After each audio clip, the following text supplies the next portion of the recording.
Buen día, es un gran placer y un honor poder charlar sobre este día, 9 de julio, que es el día más importante de la historia argentina para siempre. Es decir, es el día que le da sentido totalmente a todo lo que pasó antes y le da sentido a todo lo que pasó después y lo que va a pasar en el futuro. Es interesante porque, bueno, aquí somos gente de distintas generaciones, los que ya ni siquiera canas peinamos, recordamos que un viejo debate que siempre en esa idea que tenemos los argentinos de poner todo en discusión, discutimos si es más importante el 25 de mayo o el 9 de julio, qué fecha tiene sentido, una particularidad, no excluyente, pero una particularidad de la Argentina, tener dos fechas patrias. Y podemos decir que gran parte de esa facilidad que tenemos para decir rápidamente el 25 de mayo tiene que ver con las conmemoraciones. Yo estoy seguro que si les pregunto rápidamente, díganme los miembros de la primera junta del 25 de mayo de 1810, más o menos sale rápido, ¿no? Saavedra, Paso Moreno, Alberti, Belgrano, Castelli, Larrea, Mateu y, me estoy olvidando de uno, y Ascuénaga. Y eso tiene que ver con que el 25 de mayo tuvo suerte en las conmemoraciones. Cuando se cumplieron 50 años del 25 de mayo, el país se había unificado después de años de guerra civil y se celebró con bastante esplendor. El 9 de julio de 1866 no se festejó porque la Argentina estaba en guerra contra el Paraguay. El centenario, que es una fecha emblemática y que es la que fija mayo como un día fundamental, el 25 de mayo, la Argentina, en ese tiempo considerada uno de los dos países del futuro del mundo, junto a Estados Unidos, con millones de inmigrantes, ya era una de las 10 potencias económicas del mundo, pudo celebrar, a pesar de que en esos tiempos se le echó la culpa al presidente Figueroa Alcorta de ser un poco yetatore, porque 15 días antes del 25 de mayo se muere el rey de Inglaterra y muchas de las delegaciones que ya estaban embarcadas rumbo a Buenos Aires giraron y fueron al funeral en Londres. Una curiosidad, pero el 25 de mayo fue el primer acto de conmemoración orgullosa de la Argentina, es decir, la Argentina ubicada en un lugar parecido al que todos creíamos que era el lugar que los padres fundadores, los padres constituyentes, pensaban para la Argentina. En 1916, el mundo está sumido en la Primera Guerra Mundial, no se celebra como se celebró en 1910, y en 1960 gobernaba Arturo Frondizi, se celebró bastante. Incluso recordamos una palabra rara que era el sesquicentenario de la Revolución de Mayo. En 1966, 10 días antes de celebrarse el sesquicentenario de la Independencia, era derrocado Arturo Humberto Ilia, con lo cual no hubo ánimo de festejo. Nosotros somos bendecidos por la historia porque este va a ser el primer festejo de años redondos donde el país está en una situación bastante normal. Entonces vamos a celebrar el bicentenario o los 200 años de la independencia que nos va a permitir hablar de los hombres de julio. Estoy seguro que los pongo en un aprieto si les pido que me digan de memoria 5 firmantes del Acta de la Independencia.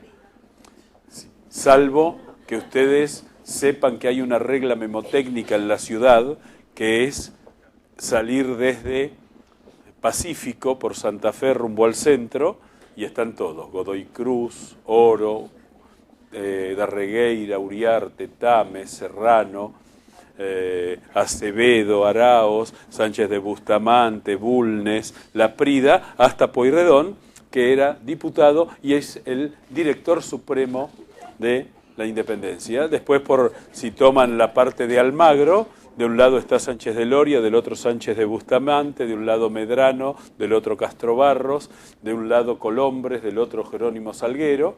Bueno, esto se pensó para que las calles sirvieran de referencia histórica. Todos los miembros de la primera Junta de Gobierno andan por la zona de Once. Están todos ahí. ¿Cómo? Sí, está comunicado. En todas las esquinas no lo sabemos porque en general vemos la ciudad pero no la miramos. Si ustedes caminan, en el cero de todas esas calles hay una placa que dice, está el retrato del personaje y dice diputado del Congreso General Constituyente de 1816, firmante del Acta de la Independencia. ¿No? Sí. En general, últimamente no se habla porque son placas de bronce, entonces que queden ahí disimuladamente. Pero es interesante porque todos seguramente alguna vez en la escuela dibujaron la casa de Tucumán, casa que si uno los porteños sobre todo, vamos a Tucumán, llegamos a la plaza y decimos al primero que se nos cruza, me dice dónde está la casita de Tucumán, dándoles el mayor placer que tienen los tucumanos, que es mirarlo a uno con suficiencia y dicen, acá todas las casas son de Tucumán. Y entonces uno ahí se corrige, ¿dónde está la casa histórica de la Independencia? Acá a la vuelta. Y la hemos dibujado en la escuela con esas columnas que nos enloquecían para hacer esa suerte de resorte, y las maestras y los maestros nos la hacían pintar de amarillo y nos hacían pintar las aberturas, las puertas y las ventanas de verde y las tejas rojas. Y la casa siempre fue blanca, tiene su razón de ser, había que resaltarla sobre el blanco del cuaderno. Pero las puertas, desde la sesión del Congreso General Constituyente, que comenzó a sesionar en una fecha que nos permite reflexionar cómo la acción de los hombres cambia el contenido semántico de los tiempos y de las palabras, el Congreso de Tucumán comienza a sesionar el 24 de marzo de 1816.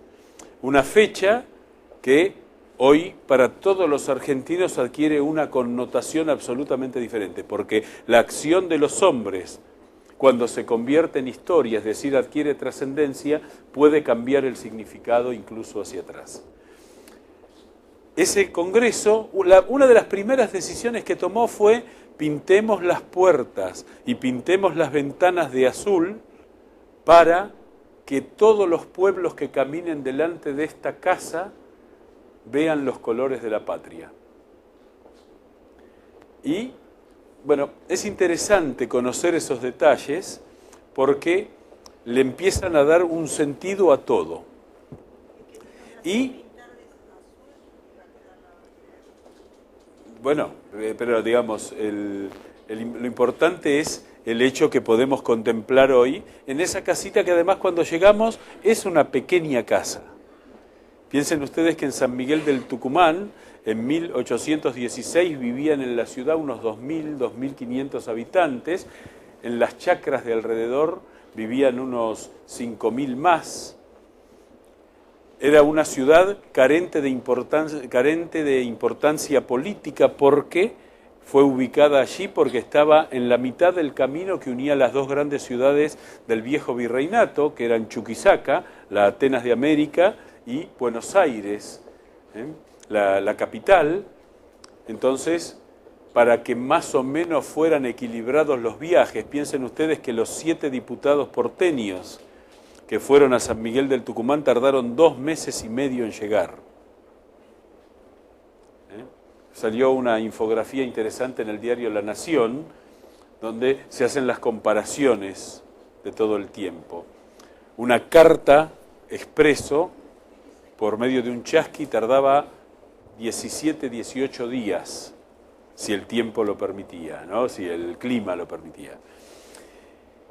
Y se eligió esa ciudad porque no era capital de gobernación, es decir, no tenía peso político, y fue una fue la primera decisión que se toma en ese año en contra del sentido de la historia. Y esto me parece importante destacarlo, más allá de lo anecdótico, porque el 25 de mayo de 1810 es un hecho que está enmarcado en un proceso en el que Buenos Aires se embarca en el camino de la historia. 1808, el rey de España es puesto prisionero, y en España las ciudades empiezan a nombrar una junta en cada ayuntamiento y arman una junta central con delegados en Sevilla, y cuando esa junta central cae en poder francés, en poder napoleónico, en América los ayuntamientos americanos, que eran los cabildos, deciden seguir ese movimiento que la historia o los historiadores llamamos el movimiento juntista. En 1808 Montevideo, 1809 Chuquisaca, y en el 10, cuando llegan las noticias de la desaparición de España, prácticamente, está la Junta de México, la Junta de Guatemala, la Junta de Quito, la Junta de Guayaquil, la Junta de Caracas, la Junta de Santa Fe de Bogotá, la Junta de Santiago de Chile y la Junta de Buenos Aires. Es decir, el 25 de mayo, este país, que como bien dice Borges en la Oda a la Patria, juraron ser lo que ignoraban ser, argentinos. Es decir, ese país que no se sabía lo que era, pero que ya tenía algo de inspiración, sigue el camino de la historia. Pero en julio de 1816, los hombres de Julio deciden ir en contra de la historia. El ejército, el único ejército que tenían las Provincias Unidas, estaba destruido luego de la batalla de Sipe-Sipe, que alguno la recordará de la escuela. Es decir, ese país se queda sin un instrumento de defensa, porque San Martín estaba preparando el ejército de los Andes con otra finalidad. Todo el imperio español americano se estaba restaurando. España volvía a tomar cada una de esas revoluciones. Para julio de 1816, el único espacio del viejo imperio que aún no había vuelto a caer en manos del imperio eran las Provincias Unidas. Y decidieron reunir el Congreso General a 400 kilómetros del ejército español que se estaba preparando en el Alto Perú para arrasar con lo que hoy llamamos la Argentina. La Guerra de Republiquetas, que fue el sistema que en el Alto Perú los caudillos, acompañados por sus pueblos, habían creado como sistema de guerrillas para pelear, había sido arrasado.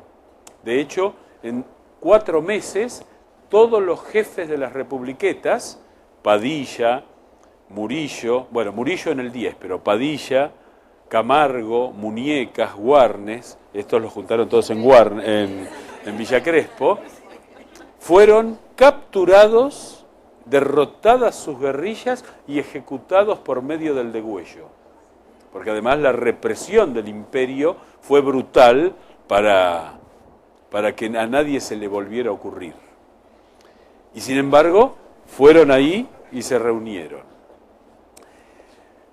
Había un desafío interno muy grave, que era que la banda oriental, encabezada por Artigas, en una alianza con Entre Ríos, encabezada por Ramírez, y Santa Fe, y también Córdoba, habían decidido formar la Liga de los Pueblos Libres, y le declararon la guerra a Buenos Aires en 1814, es decir, que no solo había que temer la restauración del imperio, sino el acuerdo que entre Buenos Aires y las provincias del interior se sostenía, que se llamaba Provincias Unidas. En ese contexto, estos hombres, en vez de sentarse y decir, bueno, ¿qué hacemos? Y vamos a negociar porque nos pasan por encima, deciden, nos plantamos de enfrente a la corriente de la historia y vamos a hacer algo que para mí es el legado más importante de 1810 para nosotros hoy, que es el hacer lo que se tiene que hacer, no lo que se puede hacer. No sabemos si lo podremos sostener, pero vamos a hacer lo que hay que hacer. no nos vamos a conformar solo con lo que podemos hacer. Hay una frase de San Martín que alguna vez hemos escuchado seguramente: serás lo que debas ser, si no, no serás nada. Y esto es verdaderamente el gran legado. Yo voy a hacerles una pregunta que es la siguiente. Levante la mano quien está absolutamente satisfecho con la Argentina del 2016. Bueno, esta respuesta, que asombraría en cualquier país del mundo, siempre es igual en la Argentina. Yo esta pregunta la he hecho ante un auditorio uruguayo y el 90% levantó la mano, explicando que había cosas que mejorar. En Chile, lo mismo. En Bolivia, lo mismo. En Roma, en una conferencia que di, lo mismo. Y los italianos después se dedicaron 1 hora y media en contarme todo lo que había que arreglar. Pero ellos estaban satisfechos con lo que era su historia. Nosotros tenemos ese imperativo ético de ser lo que debemos ser. Y tenemos conciencia que no somos lo que debemos ser. Apenas estamos siendo lo que podemos ser. Y eso es, a mi entender, un legado extraordinario, porque ese inconformismo fundacional nos obliga a ser un gran país. Y eso está buenísimo, es extraordinario.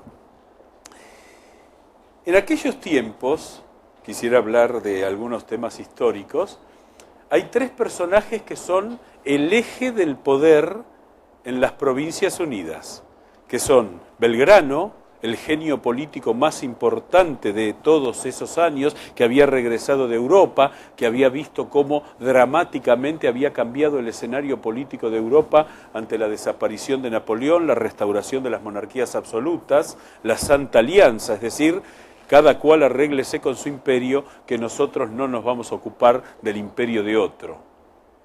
Eso le permitió a España encarar la restauración en América sin dificultades. Después está San Martín, el genio militar y estratégico del proyecto, porque él tenía claro que había que hacer un plan que significara la liberación de Chile y luego la liberación del Perú, que era la caída de la capital imperial, Lima. Y que se estaba preparando en Mendoza, pero que advierte: yo no voy a pelear en una guerra civil, en una guerra interna. Si declaramos la independencia y fundamos un país, estoy dispuesto a pelear con mis hombres para la libertad de ese país. Pero no me quedo peleando dentro del Imperio Español a ver si somos una colonia más o menos dominada. Y el tercer grande del 16, el más olvidado de todos, es Juan Martín de Pueyrredón, que es el primer gobernante de la Argentina independiente. Es el director supremo del Estado el 9 de julio de 1816. Hombre de San Martín, que va a ser el ejecutor político, el brazo de sostén económico, político y social del final del proceso revolucionario que empieza en el 16. Olvidado probablemente porque siempre el centro en figuras gigantescas como San Martín y como Belgrano hizo que no se ocupara algún gran historiador de Pueyrredón. Mitre murió cuando estaba escribiendo su tercer gran obra, que era la historia de Pueyrredón y la organización argentina. Y no la terminó y quedó ahí trunca. Estos 3 hombres asumieron el liderazgo, pero permitieron un increíble grado de libertad en las discusiones que se dieron en el Congreso. Hoy Internet nos facilita muchísimo las cosas. Algo bastante gracioso es que las actas de las sesiones públicas del Congreso de Tucumán, que las escribía su secretario, Juan José Paso, con doble S, se armó todo un lío, porque yo hice un capítulo para Canal 7 y puse Juan José Paso con doble S, y salió Jorge Rial, burros, hagan bien las cosas, quieren enseñar historia y se equivocan con el nombre. Entonces yo, modestamente, rescaté el acta de bautismo de Juan José Paso, la tuiteé también y dije, qué amable controversia para que aprendamos todos, ¿no? Yo me asombré que en 25 minutos hubiera 35.000 twitters dedicados a discutir esto, ¿no? Una energía extraordinariamente gastada en algo que podría haber merecido un comentario nomás, aunque fuera cierto que uno se hubiera equivocado. Pero Juan José Paso escribía todas las actas se perdieron. Sabemos de lo que pasó cada uno de los días del Congreso de Tucumán, porque Fray Cayetano Rodríguez, un extraordinario personaje de nuestra historia, también olvidado, escribía el periódico para informar a los pueblos, llamado El Redactor del Congreso. Gracias a eso podemos saber qué se discutió en cada día, pero no en una forma jurídica, sino en una forma coloquial. Eso, miren qué interesante porque nos permite ver la importancia que le damos a la historia. Si ustedes ponen en Google El Redactor del Congreso, aparecen una serie de llamadas. La tercera, en general, cuando uno lo pone, la biblioteca de un consorcio de universidades de los Estados Unidos de América. El redactor del Congreso, uno entra y tiene acceso al original de 1816 a 1820 que Rodríguez escribía en Tucumán, mandaba a Buenos Aires, se imprimía en Buenos Aires porque en Tucumán no había imprenta, y se repartía por todo el país, que era un poco más grande que el actual. Uno puede leer todas y cada una de las 2.500 páginas.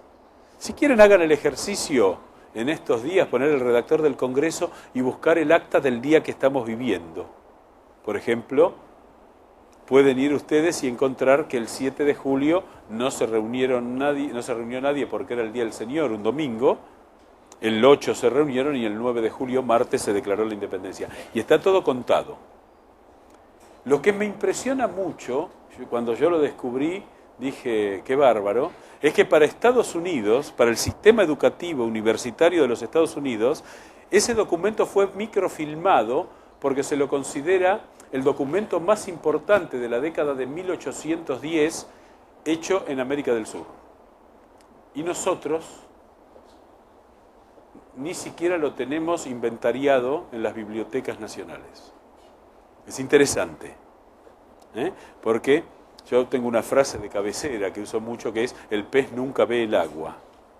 El pez sumergido en la pecera no ve el agua, pero los que lo vemos de afuera sí vemos la pecera. Nosotros actuamos muchas veces con respecto a nuestra historia como peces en la pecera. Hay algunas influencias que llevaron a 1816 que, por razones de política moderna, lentamente vamos ignorando. El primer nombre que este país se dio, lo copiamos de los Estados Unidos de América. El primer nombre fue Provincias Unidas del Río de la Plata. Es decir, en aquellos tiempos, ese experimento tan extraño que era la primera república moderna, que funcionaba federalmente, llamaba poderosamente la atención. Sin embargo, en 1811, algo de esa situación fue atractivo, se llamó a esto Provincias Unidas del Río de la Plata, y para que no quedara duda de esa influencia, cuando se firma el Acta de Tucumán, el Acta de la Independencia, las Provincias Unidas en Sudamérica, para distinguirla de las Provincias Unidas de Norteamérica.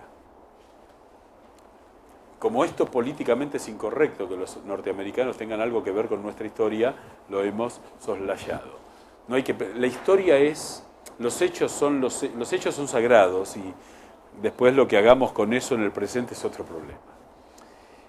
Siempre en general, y esto ustedes me van a dar rápidamente la razón, cuando hablamos de la historia de la independencia, le damos mucha importancia a la influencia de la Revolución Francesa. Sin embargo, los tres documentos fundamentales que se empezaron a discutir en San Miguel del Tucumán fueron la Declaración de la Independencia de los Estados Unidos, primer país de América y el único independiente en ese momento, que llevó a una discusión sumamente interesante, porque la Declaración de Estados Unidos empieza "We the people of the United States". O sea, mi inglés es deplorable, disculpen, pero nosotros, el pueblo de los Estados Unidos, y los diputados de los pueblos de las Provincias Unidas en San Miguel del Tucumán discutieron y dijeron: nosotros no nos podemos atribuir ser el pueblo, apenas llegamos a ser los representantes de los pueblos. Por eso, nuestra Declaración de la Independencia y nuestro preámbulo de la Constitución dice: nos, los representantes del pueblo de las Provincias Unidas o de la Nación Argentina.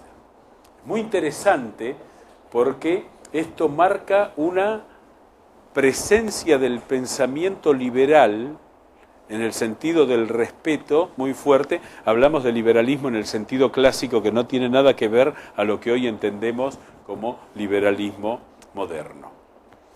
El segundo documento que se estudió fue la Constitución de Estados Unidos, que termina siendo una influencia fundamental, que en el largo periodo que lleva la organización nacional es el modelo institucional que elige la Argentina, que es el único país federal hoy heredero del Imperio Español. Ustedes rápidamente me van a decir México.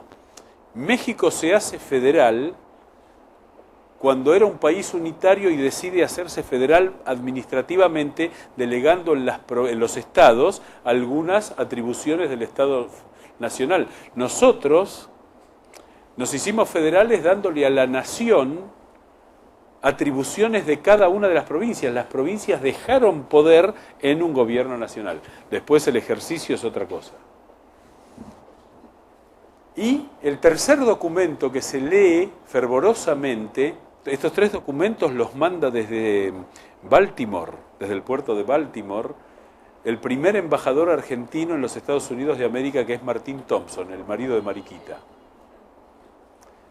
que envía varios ejemplares del libro de Hamilton, El Federalista, que se convierte, fíjense que esto en la escuela no se dice nunca.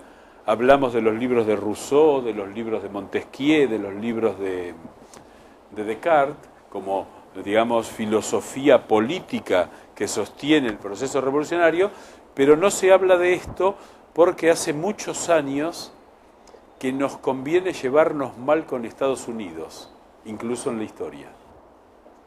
Les pongo una anécdota extraordinaria del museo que está en la Casa Rosada, es que había un escritorio que había traído Sarmiento, que ¿vieron esos escritorios que son puertitas, que tienen cajoncitos, estantecitos, una joyita?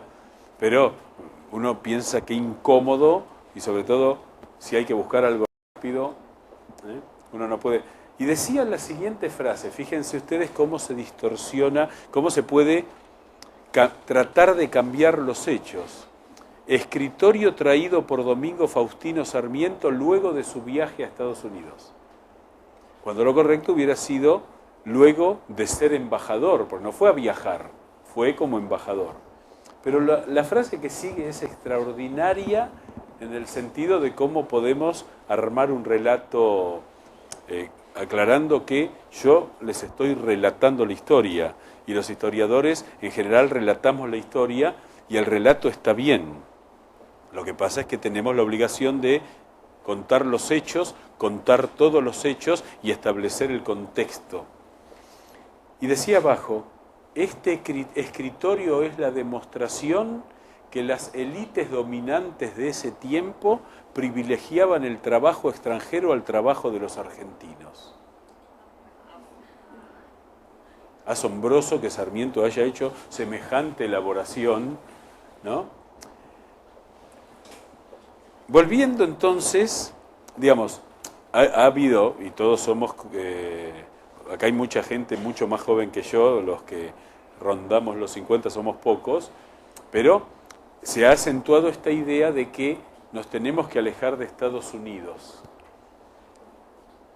En 1919 el diccionario Espasa Calpe, que lo pueden consultar hoy, dice: la República Argentina está llamada a ser el competidor natural de los Estados Unidos de América en la lucha por la hegemonía mundial. Pero dadas las consecuencias raciales, raciales, políticas, económicas, sociales y religiosas, no cabe ninguna duda que la Argentina ganará esa carrera. Esta era la visión del mundo 100 años atrás, y es una visión que tenemos que recuperar para nosotros mismos, porque es posible esa utopía de ser el mejor país del mundo. Aunque no lo seamos, pero ir a eso. Esos hombres que en 1816 decidieron jurar la independencia, establecieron para nosotros un estándar ético desde la historia que es un fenomenal compromiso para nosotros. Me voy a detener en la palabra patriota. ¿Puedo hacerles otra pregunta? Levante la mano quien no ama a la patria. En general, la respuesta es exactamente esta. Hay que hacer un gran esfuerzo para decir, bueno, yo no amo a la patria, decido no amar a la patria. Y eso tiene que ver con que nosotros hacemos mucho hincapié en que ser un patriota es amar a la patria. Y dejamos el otro lado, que es el de ser capaz del sacrificio supremo por la patria. Que este es un legado del 16. Belgrano era un exitosísimo abogado que podría haber tenido una carrera profesional extraordinaria, podría haber incrementado su fortuna y haberse casado con la mujer que hubiera querido en Buenos Aires, porque todas las chicas de Buenos Aires estaban desesperadas por casarse con Belgrano, que era el mejor partido que había en Buenos Aires. Y Belgrano sacrificó su profesión, sacrificó su fortuna y sacrificó su vida personal. Siempre recordamos la anécdota de que cuando muere Belgrano se saca el reloj del bolsillo y se lo da al médico para pagarle sus honorarios, y para tapar su cuerpo la lápida se hizo rompiendo la mesada de mármol de la cocina de la casa. Uno de los padres de la patria. San Martín 10 años vivió en Europa del dinero que le daba un amigo, el marqués de las Marismas, Alejandro Aguado. Esa idea de los hombres de la Revolución en el 20 todos terminan desterrados, exiliados o fuera de la actividad común, y nadie los recordó.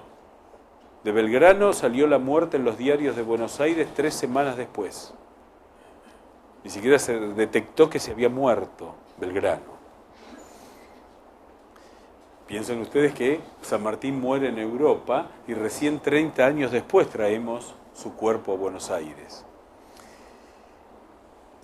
Porque también hemos olvidado la dimensión de lo que la patria nos pide para estar a la altura de las circunstancias. Y la patria es un concepto que nos vincula con el pasado. Nosotros nos sentimos herederos de los hombres de Mayo, de los hombres de Julio, nos sentimos herederos de los padres constituyentes, nos sentimos herederos de los próceres. Y también sentimos un grado de responsabilidad respecto de ese país que le vamos a dejar a nuestros hijos y a nuestros nietos. Esto en general lo escuchamos casi cotidianamente. Ahora, ¿quién de nosotros está dispuesto a dejar su profesión, su familia y su vida por la patria? Probablemente ninguno, porque por imperio de la historia ya la patria no nos exige esos sacrificios.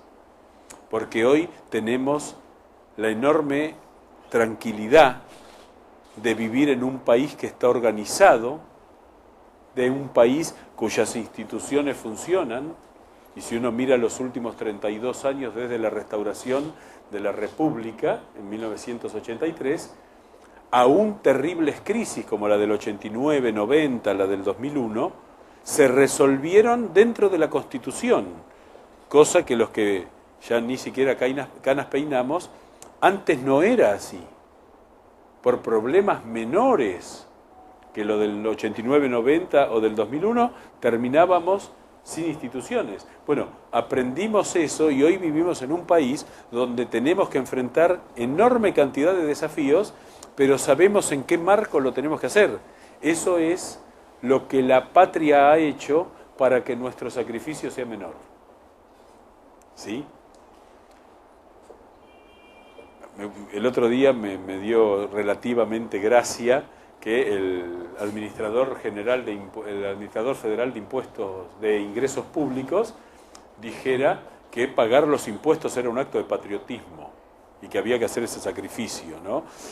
Y es cierto, ¿no? Pero, claro, uno lo dimensiona en Juana Azurduy, que vio cómo degollaban a su marido y encabezó las tropas que su marido dejó sin vacante, y mueren todos sus hijos en esa campaña, y termina muriendo pobre 45 años después, y la tiran a una fosa común. Los historiadores a veces somos terribles porque contamos cosas que sería mejor no saber. Uno va a a Sucre, y lo llevan a la tumba de Juana Azurduy, que contiene huesos que no son de Juana Azurduy. Pero hubo que juntar unos huesitos en esa fosa común para decir, acá está Juana Azurduy. Porque durante 60 años nos olvidamos de que la habíamos tirado al osario, ¿no? Entonces, me parece que, como para ir concluyendo, y después me gustaría mucho que charlemos y que ustedes puedan hacer las preguntas que crean pertinentes, el gran legado de 1816 fue que esos hombres se pararon frente a la historia y llevaron adelante lo que decidieron que era lo que había que hacer. 17 diputados eran abogados, 10 de Chuquisaca, 4 de Córdoba, 3 de Santiago de Chile. 13 eran frailes y curas, un dominico, un franciscano, 7 curas de Córdoba, 2 de Buenos Aires y 1 de Charcas. 3 eran militares, que estaban ahí porque eran de los pocos que sabían leer y escribir, y los pueblos mandaron a los mejores. Se calcula que en una población que tenían las Provincias Unidas de 1.200.000 habitantes, leían y escribían 20.000 personas. Y estos hombres asumieron esa responsabilidad. Decidieron que iban a ser un país, que era un camino totalmente novedoso. Decidieron que iban a ser un gran país. Y se fueron entusiasmando. Si uno lo piensa, estaban un poco locos, estaban inspirados por una locura patriótica que les hizo posible hacer eso. Cualquiera de nosotros, frente a las circunstancias que enfrentaban estos hombres, hubieran dicho, ¿qué hacemos? Y quizás en una de esas hubiéramos decidido otra cosa. Después, es bueno que tengamos en cuenta este imperativo del deber, de lo que debe ser, no de lo que puede ser. Ese es quizá el mayor legado, porque nosotros a nuestros hijos y a nuestros nietos tenemos la obligación de cumplir los sueños de quienes fueron nuestros abuelos y nuestros padres, en algún sentido, que fue esa idea de hacer de la Argentina el mejor país del mundo. Y me parece que una buena forma de conmemoración, ustedes saben que por este imperativo ético, tenemos algunas cosas de las cuales nos sentimos enormemente orgullosos. Nuestros símbolos nacionales son los símbolos nacionales más antiguos de América. Escudo, escarapela e himno que fueron aprobados por la Asamblea del año 13. Y la bandera por el Congreso en el 17.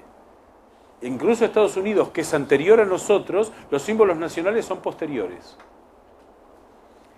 Y nosotros somos de los pocos países del mundo que podemos llevar del lado izquierdo, porque es el lado del corazón, un símbolo nacional. En América ningún país tiene un símbolo nacional que podemos portar los ciudadanos, que es la escarapela. Les voy a contar dos anécdotas. Una, yo viajo a Santiago de Chile a dar una conferencia el 30 de mayo del 2010, o sea, la semana posterior al Bicentenario. Y entonces, yo ese mes había decidido que iba a llevar la escarapela todo el tiempo, todo el mes, y un chileno viene y me dice, ¿y ahí eso qué es? Le digo, no es una escarapela porque los ciudadanos en la Argentina tenemos, en un congreso de historiadores. Pero ¿cómo que un ciudadano puede portar un símbolo nacional? Claro, nosotros podemos llevar esta escarapela que es un símbolo nacional. Tiene el mismo valor simbólico que la bandera, que el escudo y que el himno, pero no puede ser bueno. Y en estos tiempos complicados en nuestra relación con Chile, ¿no es cierto?, me di el gusto de hacer llorar a un chileno. Porque el 31 de mayo a la noche, terminado el congreso y en la cena, me saqué mi escarapela y se la regalé. Y este hombre entendió lo que yo estaba haciendo, que era darle un símbolo nacional que era mío para que él lo tuviera, y se puso a llorar con una emoción porque logró entender qué significaba esto. Y yo tuve la suerte de podérselo transmitir. Y el otro día me subo a un taxi apurado y noto que el chofer me mira, pero bueno, yo últimamente por alguna aparición en la televisión o la radio, hay gente que me reconoce.